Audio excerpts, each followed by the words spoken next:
Good afternoon, dear friends. I am Evely, and today I will tell you a true story. Enjoy your viewing.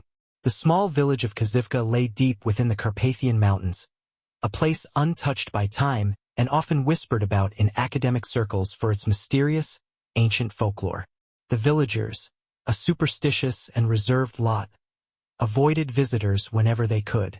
But every year, a group of university students would make their way to Kazivka on the eve of Ivan Kupala, the midsummer festival of fire and water, to conduct research on the area's rituals, customs, and, most importantly, its strange and unsettling stories. This year was no different. The group of 6 students, led by Professor Markovich, had arrived late in the afternoon, their bus shaking and groaning as it wound its way up the narrow, treacherous road leading to the village. From the moment they set foot in Kazivka, they were struck by the eerie silence that hung over the place. The air seemed thick, as if the mountains themselves were holding their breath. The sun had long since dipped below the horizon, and the students gathered inside the professor's rented cottage, nervously eyeing the darkened woods that bordered the village. Katerina, the most daring of the students, was the first to speak. "We should venture out tonight. Ivan Kupala night is when the spirits are most active, right? We could observe the rituals and maybe even encounter something mythical." Despite the professor's warnings, cautioning against wandering too far from the village on such a night, the group agreed.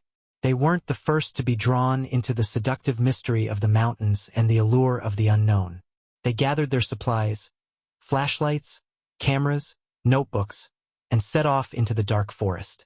The trees, gnarled and twisted like ancient hands, closed in on them as they walked deeper into the woods. There was no moon, only the faint glow of stars above. The sound of crickets and distant rustling leaves filled the air, but there was an undeniable tension, as though the forest itself was watching them. As they ventured deeper into the woods, the group came to a small clearing surrounded by thick fog. In the center of the clearing was an ancient, moss-covered stone well. Around it, the ground was soft and damp, and the air was thick with the scent of rotting leaves and damp earth. It was here that Katerina noticed something. Movement in the fog, a figure standing just beyond the well. At first, the students thought it was another villager, but as they drew closer, the figure emerged from the mist. A woman, tall and ethereal, with long, flowing hair that seemed to move like it was caught in an unseen breeze. Her skin was pale as death, and her eyes, large and haunting, gleamed in the darkness. She was dressed in a white, tattered gown, with a crown of flowers woven into her hair. "She's beautiful," Katerina whispered, mesmerized. The others remained frozen, unsure whether they should approach. The figure turned toward them, her gaze locking with Katerina's. "I'm lost," the woman said, her voice a soft, melodic whisper that seemed to float through the fog. "Will you help me? I need someone to save me from the darkness." The students watched as she slowly glided toward them, her feet never touching the ground.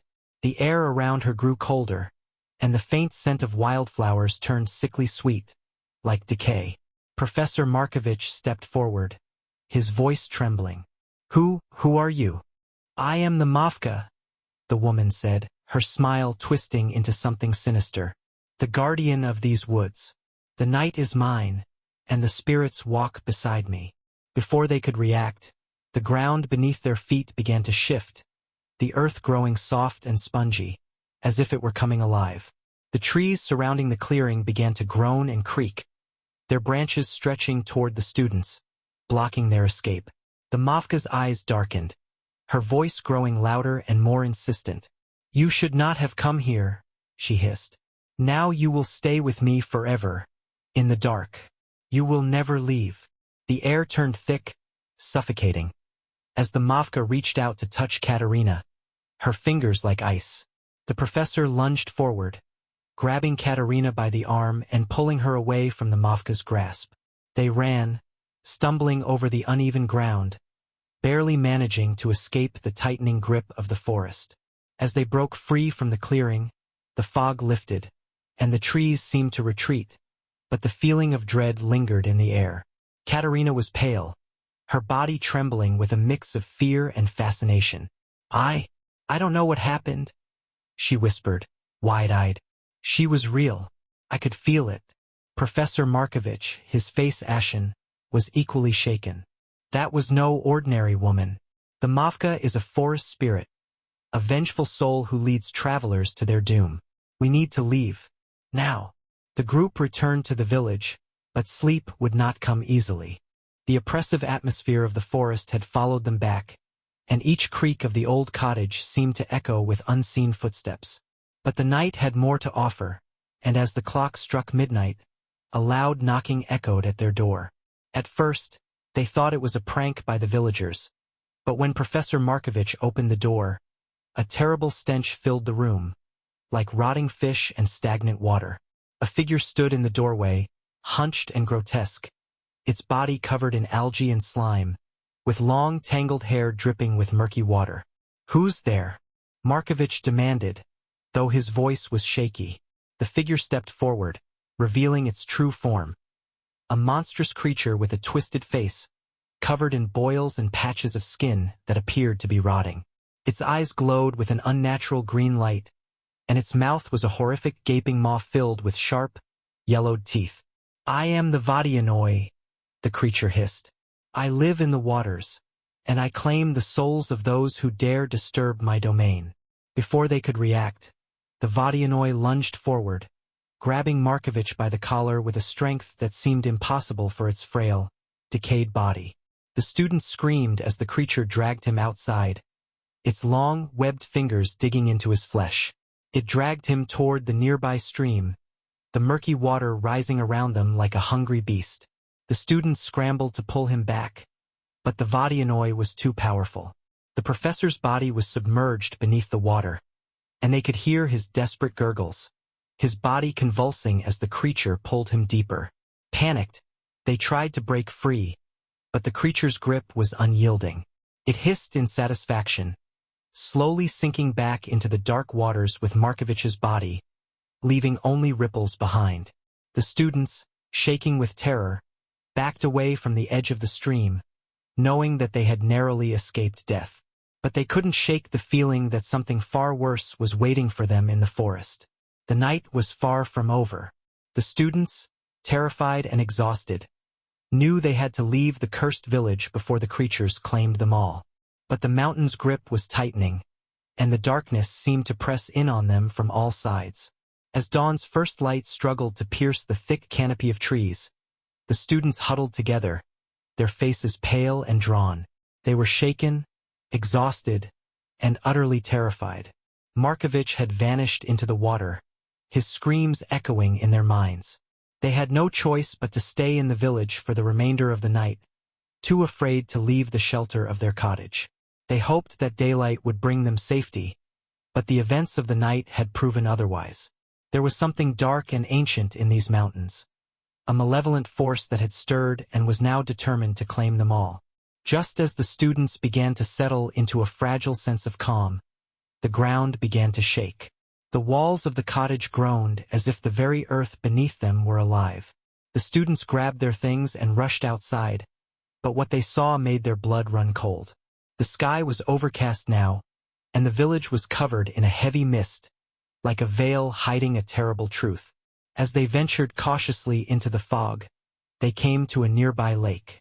The water was still eerily silent, but there, at the edge of the water, was a figure, a woman, drowning in her sorrow. Her long, wet hair floated around her face, which was pale and drawn, with sunken eyes that seemed endless and hollow. She stood, waist deep in the lake, her hands trembling as she reached toward the students. I am cursed," she whispered, her voice carrying the weight of centuries. "I was once a maiden, lured by the call of the water. Now, I am trapped between life and death, bound to the lake forever." The students froze, their hearts pounding in their chests. They recognized her immediately, the Rusalka, the vengeful water spirit of Slavic legend. The Rusalka was a tragic figure, doomed to roam the water's edge, eternally searching for peace she could never find. The spirit's voice grew more desperate. Help me, and I will grant you safe passage. If you do not, I will drown you as I did him." Before they could react, the ground beneath them trembled again, and the water of the lake began to churn violently. The Rusalka stepped out of the water, her form becoming more distorted with each passing second. Her eyes gleamed with anger, and her once gentle voice turned to a chilling scream. "You will never leave this place," she howled. "The spirits of the waters demand retribution." Her arms reached out, impossibly long, and wrapped around the nearest student, Valeria. Her grip was icy cold, and as the Rusalka pulled Valeria closer to her chest, the girl's screams echoed through the forest. The water began to rise around them, swirling with unnatural force. Without thinking, Vasily, one of the students, lunged forward, grabbing a nearby branch and striking the Rusalka across the face. The creature shrieked, her form twisting in agony, before retreating back into the water, dragging Valeria with her. The last thing the students saw were Valeria's wide, terrified eyes above the surface of the water, before she was pulled beneath the dark, murky depths. The remaining students stood frozen, gasping for breath, their hearts racing. Valeria was gone, and they had only just survived. But they knew there was no escape from this nightmare. Something darker than they had ever imagined was unfolding. The sun had barely risen by the time they reached the outskirts of the village again, only to find their path blocked by thick, impenetrable fog. They could barely see each other through the mist, but the feeling of being watched intensified with every step they took. Katerina, still trembling from her encounter with the Mavka, led the way, but she froze in place as something moved in the fog. At first, it was just a shadow, but then it solidified.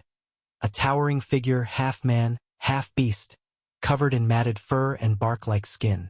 Its eyes glowed with an otherworldly green hue, and its long, gnarled fingers curled like tree roots. The creature's head was crowned with antlers, and it wore a cloak of leaves and branches, as though it were one with the forest. It was the Leshy, the spirit of the forest itself. A guardian of the woods, but a cruel and merciless one, always seeking to protect his domain from trespassers. The Leshy's very presence made the air grow heavy, as if the trees themselves were bending toward them, reaching out with their limbs. "You are fools," the Leshy growled, his voice a deep rumble like thunder. "You have disturbed the balance of the forest. You do not belong here." With a sudden movement, the Leshy raised his arms, and the very trees seemed to respond. The ground shook, and the branches of the trees began to twist and bend, forming a cage around the students. The branches tightened, their thorned ends scraping against the students' skin, drawing blood. Panic set in as they struggled against the vines that wrapped around their limbs, holding them fast. Katerina screamed as she was pulled toward the Leshy, her body lifted off the ground by the force of his command. He stared down at her with an expression of cold indifference, his eyes glittering with ancient fury. "You do not understand," he said, his voice quiet but filled with ancient authority. "This land is mine, and you have angered the spirits of the mountains. You will never leave." The Leshy's branches reached out, wrapping around Katerina's throat like the gnarled hands of the forest itself. She gasped, struggling to breathe as the forest pressed in from all sides. Just as it seemed all was lost, a blinding flash of light split the darkness. A fire, crackling and fierce, erupted around them, pushing back the Leshy's hold. The students watched in stunned silence as the flames encircled them, creating a protective barrier. The Leshy recoiled, his expression one of fury as the flames burned the very ground he stood upon. "You think fire can stop me?" the Leshy roared, his voice shaking the earth. "You cannot outrun the forest." But the fire was relentless, and with one final scream, the Leshy disappeared back into the fog, leaving the students standing in a circle of flame and fear. The woods had fallen silent, but the weight of their ordeal hung heavily on their hearts. The students, shaken and disoriented, barely managed to stumble back to the village, the strange, horrific events still fresh in their minds. But as they walked, the unsettling thought gnawed at them. There was no safety in the village. The forces that had come for them were ancient, and no matter how far they ran, No matter how fast they tried to escape, the mountains, the forests, and the spirits would always be waiting, watching, and perhaps coming for them again. Thank you for watching. Support me with a like and a subscribe. Thank you. See you in another video. Bye.